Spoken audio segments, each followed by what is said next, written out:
Welcome to Numb Bills Fan Podcast, episode number 228. I'm your host, David Palermo. As always, follow along on Instagram, Twitter, I guess Facebook. Fuck Facebook, but you know, we're on it. So at Numb Bills Fan, everywhere you can think. YouTube, get the fuck on YouTube. And also subscribe to the podcast everywhere. And if you're looking for Numb Bills Fan content, odds are it's posted. And whatever game's going on, make sure you're up to date. Hit the hashtag of the current game, hashtag Numb Bills Fan. You'll see all the content there. And this is brought to you by Noochburger Designs. Get any graphic artwork you need done for your website, etc., from at Noochburger Designs on Instagram. He does a Numb Bills Fan work. And also brought to you by Punch Drunk Sports. So what I want to dive into, I have a guest who's going to talk. His name is Ryan, and he has an upcoming Steelers podcast. And him and I have been following this Antonio Brown bullshit for a long fucking time. So what I was going to do is pass the mic over and let Ryan have the floor and explain chronologically what the fuck is up with AB. Like, what is up? Because we were shooting the skinny on this earlier in life and have thought that I was in agreement with them that Tomlin is the problem. Game 1 is in the book against the Patriots, and they made no adjustments. So, as far as the Steelers. So, Ryan, if you would like, if you want to set up Antonio Brown and speak your piece, I don't care if you talk for like 10 minutes. I will rebuttal with you, but I will just set it up for you real quick. Antonio Brown, mad respect for actually controlling his own destiny. And if you listen to the podcast, I feel that these players are treated like shit. And, you know, at the same time, Antonio Brown is classless in a lot of ways. At the same time, he hasn't been the same since Vontez Burfict knocked him out. And I don't know what to think about this guy, but I'll give you the wave when you want to get back. When I want the mic back, all right? Because, you know, we only got one mic here in the car. So the whole Antonio Brown situation, I'm going to start in 2016. Against the Bengals, that Burfict hit. And before that moment, ever since he was drafted, there was never anything.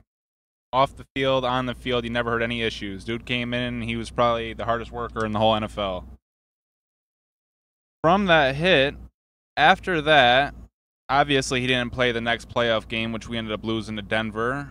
And next season started all the issues, which my point is I think CT is one of the main reasons for his acting out.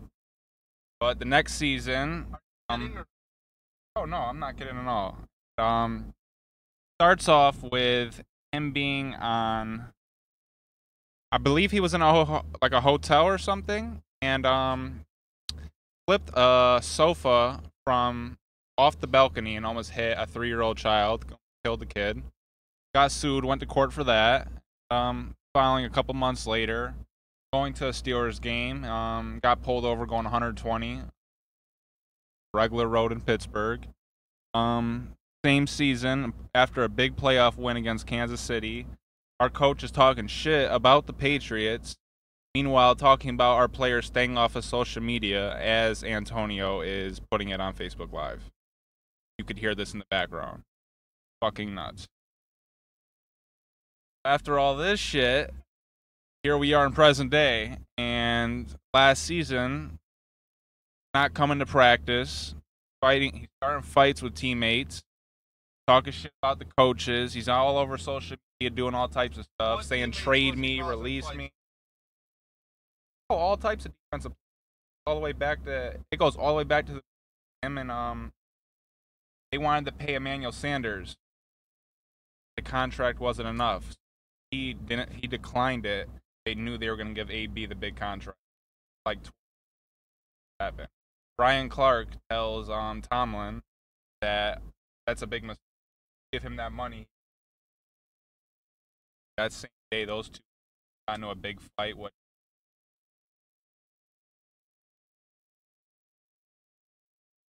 Back and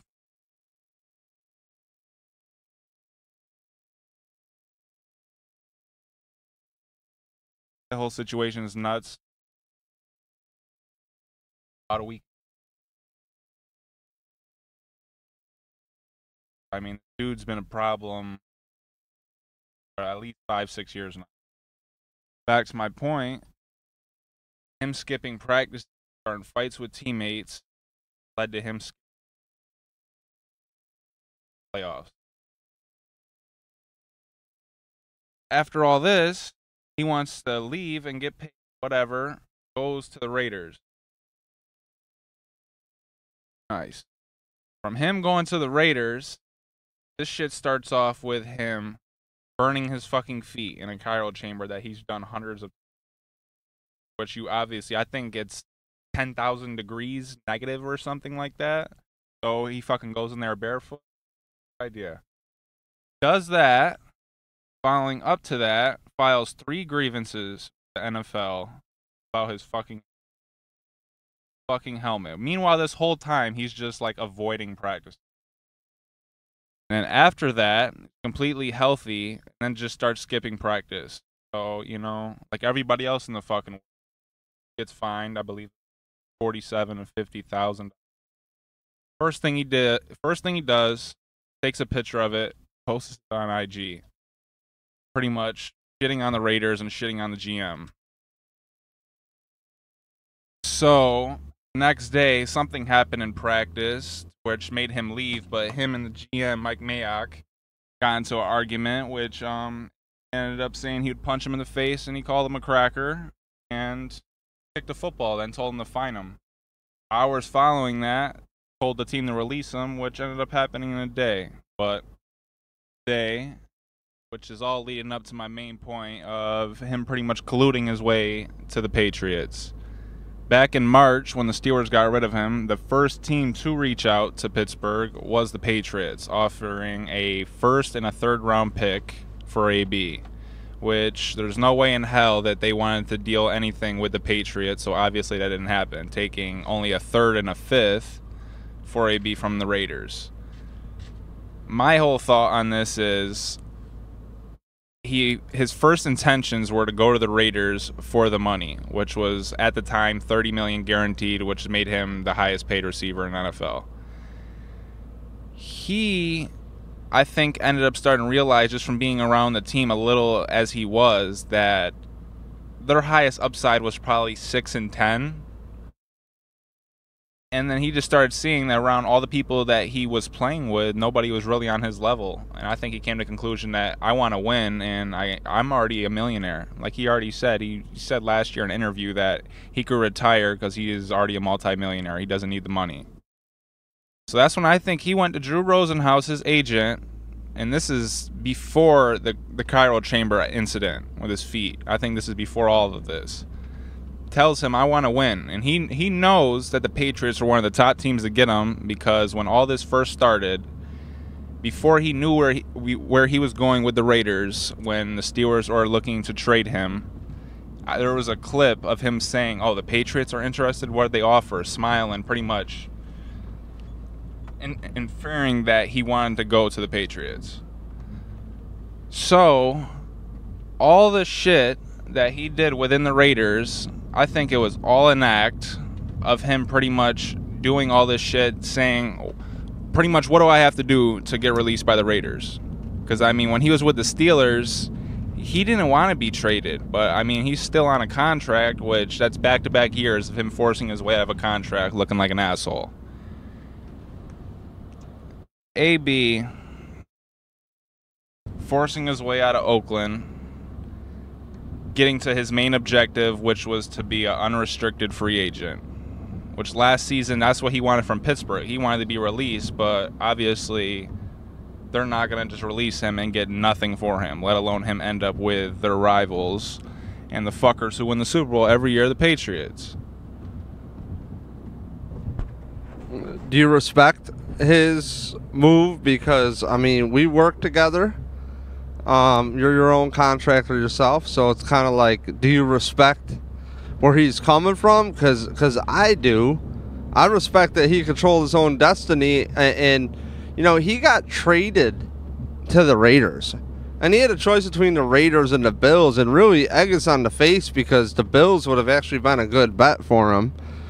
And I think he would have fit in really well. I mean, shit. Josh Allen, look at what he did. And it's his loss. And if you remember, Tim Avery just wrote an article, Volume 1 now, actually.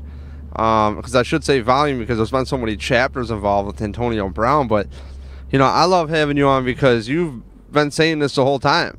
And, you know, we were talking earlier today.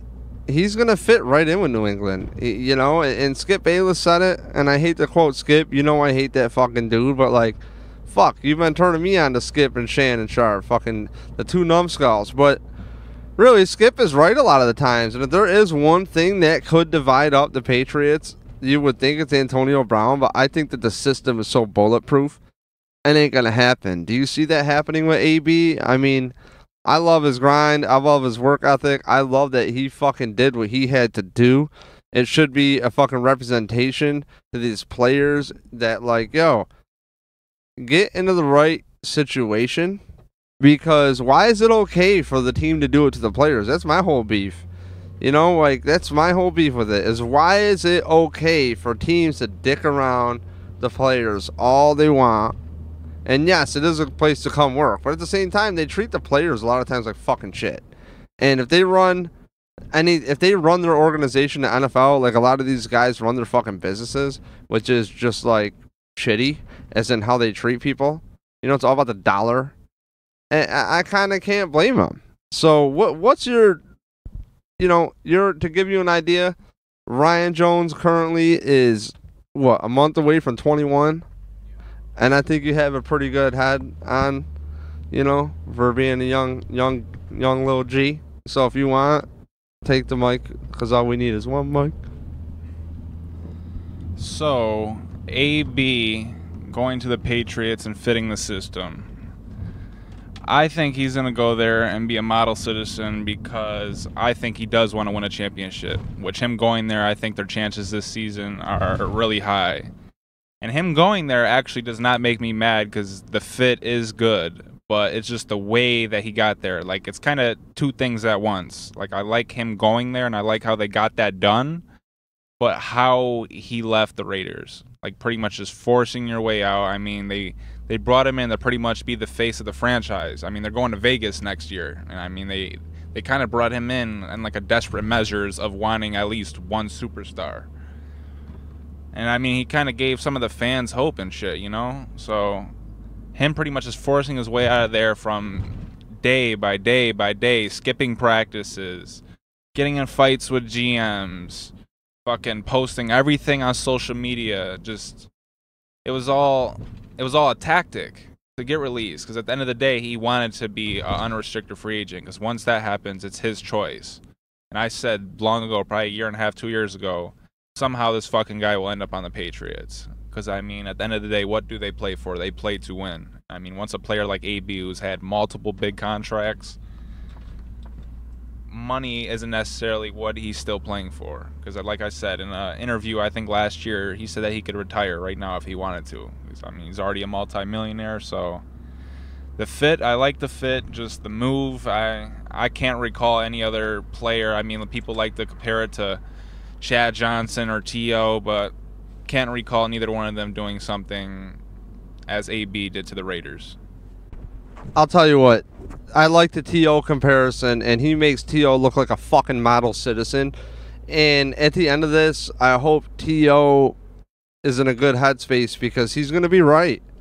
And I've been defending these players for a long time, as in, like, you know, the media needs something to write about. T.O. is like Rex Ryan. He is fucking gold. But at the end of the day, what happened to the days of, the classic days of, you can talk shit if you can back it the fuck up? And Terrell Owens, every fucking time, backed it up. Every receiver's going to have drops. I don't want to hear about that.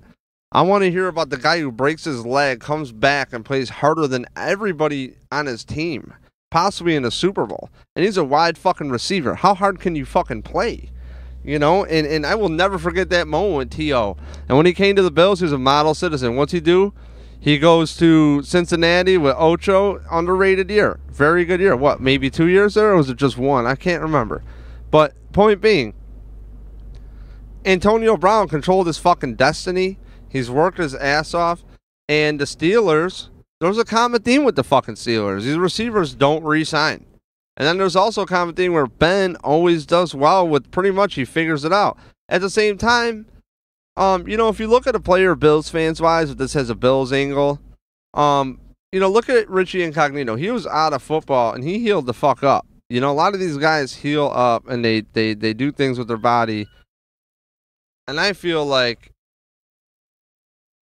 this dude, Le'Veon Bell, man, like a whole year off. Guy's all pissed. So a whole year off and he comes back fucking healthy. I think that's good for a running back. I think that's good for a lot of players. And we're so used to a time schedule here a year, but really, how many people are Adrian Peterson? And who knows what he had to do to get that healthy and come back from ACL. So you're on a limited time schedule with these players, systems, coaches. And I think AB knows that. I don't think he wants to end in a career. I agree with you totally. He wants to fucking win. And I can't blame him. He doesn't have any control. So clearly Drew Rosenhaus read through the fucking fine print. And I don't know. I like, for some reason, really respect it. And it's like crazy. It's fucking crazy to think that. But, there's also a funk that comes away from fucking the Steelers organization. What would you have to say with the funk? Because you've been calling Tomlin's got to go. Tomlin's got to go. Like, you know what I mean? So do you want to talk on that, Ryan? Tomlin. See, my issue with Tomlin is just he does like a lot of little things that a head coach needs to do that he just doesn't do. The main thing that we've lost over the past couple seasons, the culture. Pretty much anybody could do what they want and get away with it, but specifically players as Antonio Brown, because you could say the last few seasons he's been the best player on the team. And as that, he's been allowed to skip practices, even skip games, get in fights with players, say certain things, do things off the field, and never really have a consequence. And never got any suspensions, never really got any fines from the team. And Tomlin's even quoted saying, "We'll put up with it till we can replace it." Pretty much saying that till Antonio Brown's numbers went down, he would deal with whatever he did. And that's public. So, Antonio Brown himself seen that. So, pretty much led to him being able to do whatever he want. And the team kind of got to the point where it was kind of split apart. Like, the defense was together. Ben was with the linemen. The skill players were kind of by themselves together, like Le'Veon and AB. But Tomlin lost the culture. And, you could quote him also. His first season, he comes in, he says, "We're going to run the ball. We're going to play Steelers defense. That's what we're going to do." He's done the exact opposite. His whole tenure, our defense has declined almost every season for the past 5-6 seasons, leaving us with a below 15th rated, I'd say, 15th to 32 rated defense about every season for the past 10 years. And last year we led the league in passing, and we threw the ball more than 66% of the time. Didn't really run the ball, and last night was the first game against the Patriots, and we're down 20 points, and we're on the half-yard line with a first down. We end up kicking a field goal. That just says so much right there. Like, the rushing game, everyone's talking about Connor had a good year. He got injured towards the end of the year and didn't finish out. We came in 31st in rushing. And then you lose Antonio Brown and Le'Veon in that same year. All these weapons, everyone's young and shit. And just like that same game last night, you go into halftime at 0-20. You'd think the game plan or switch up, do something. He even told the lady that's on the fucking sidelines, "Yep, we're not making any adjustments." Oh, he comes out, he scores 3 fucking points in the remainder of the game. Least amount of points scored since 2003 when Big Ben was a rookie. At the time, I would have been 5. Tomlin, I think a lot of people kind of overrate him because he's never had a losing season.